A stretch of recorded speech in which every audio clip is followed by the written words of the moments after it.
Hi friends, welcome to DTK Food and Travels. Today we're making Kappa biryani. For this we're using 2 pounds of chicken, and you want to go ahead and marinate this with just a dash of turmeric powder and a teaspoon of chili powder. That's Kashmiri chili powder, 1 teaspoon of salt, half a teaspoon of black pepper, half a teaspoon of garam masala, and 1.5 tablespoons of white vinegar. We're using apple cider vinegar, but you can use any kind of vinegar. And we're using chicken that's bone in and cut up. You can use beef also, that's best. But just make sure it does have the bones. You can use, for example, briskets, just chop it up in the amount that you want. So once you mix all this together, you want to go ahead and marinate it for at least 1 hour. The longer the better, because everything will infuse better and your kappa biryani will taste so much better. So go ahead and mix it all up. Just make sure that all the pieces are well coated, because you don't want any bland pieces in there. We're just gonna mix it up really well, and we did end up marinating this overnight. We didn't make it the same day, but just make sure you marinate it for at least 1 hour, and that should be good enough. So just making sure everything is in there. And then once you put it in the fridge, you want to go ahead and get your kappa ready. Go ahead and cut it up, wash it, and then put half a teaspoon of turmeric powder and 2 teaspoons of salt in it, and cover it with enough water so you have the water on top of the kappa. And we'll go ahead and cover and cook it on high. You want to cook it till the kappa is tender. And we did put extra salt in there since there's so much kappa. And then on the other stove, we went ahead and heated up a pot, put half a cup of coconut oil in it, and once the oil got really hot, you want to go ahead and put some crushed ginger and garlic. We used about 4 to 5 small pieces of ginger and about a bulb of garlic, and about 3 to 4 green chilies. And you want to saute this to get the raw taste out of the ginger and garlic. This is done on medium heat. Just be careful not to burn anything. So once the ginger, garlic, and chilies are sauteed, we have 2 medium onions that's sliced. We'll go ahead and add that in there, along with 4 stems of curry leaf.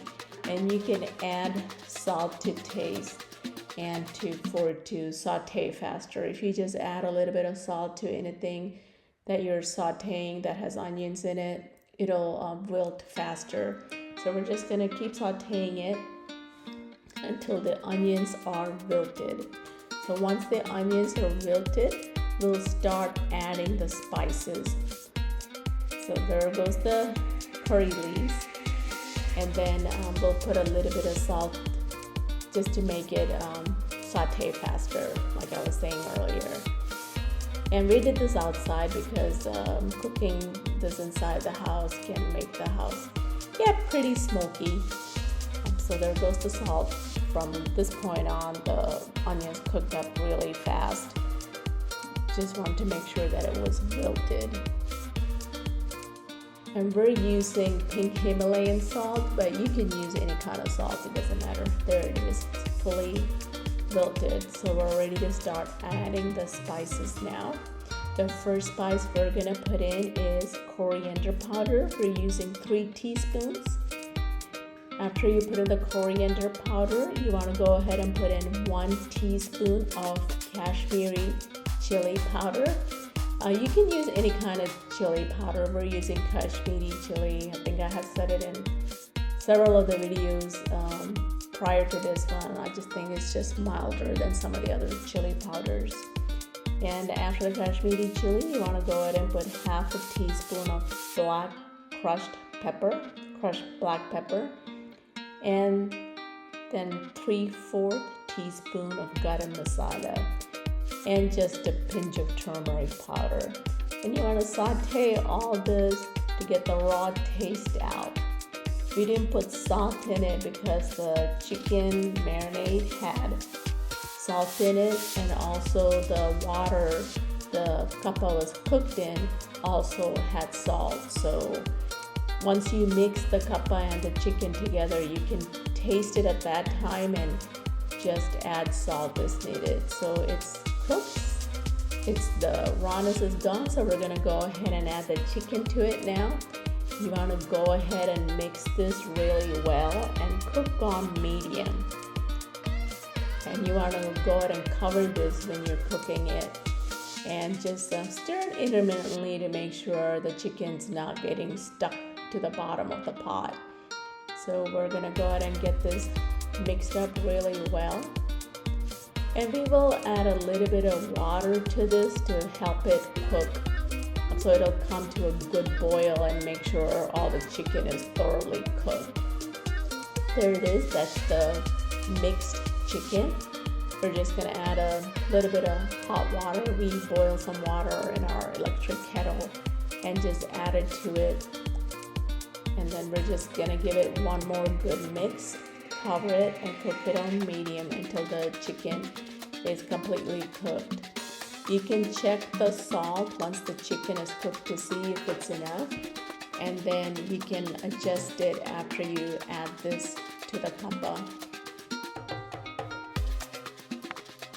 So we have the kappa cooking on the next stove, so it should be almost done. You just want to make sure the kappa is soft, then you can drain it. So there's the kappa. Just gonna press it and see if it's cooked. Yes, perfect. So it's cooked, so we're gonna go out and drain it. That's the 3 pounds of kappa. And there it is. We're just gonna set that aside and wait for the chicken to cook. So once the chicken is cooked, you just want to leave it open and let it boil for 2-3 minutes to evaporate some of the water if you have too much. And then once some of the water have evaporated, you just go ahead and mix it with the kappa, and then add about 1/4 of a teaspoon of garam masala, and your kappa biryani is ready. Doesn't that look yummy? It was so yum. We had it for lunch that day. It was just perfect. I hope all of you will try it. And thank you for watching our video. Please do like, share, and subscribe to our channel.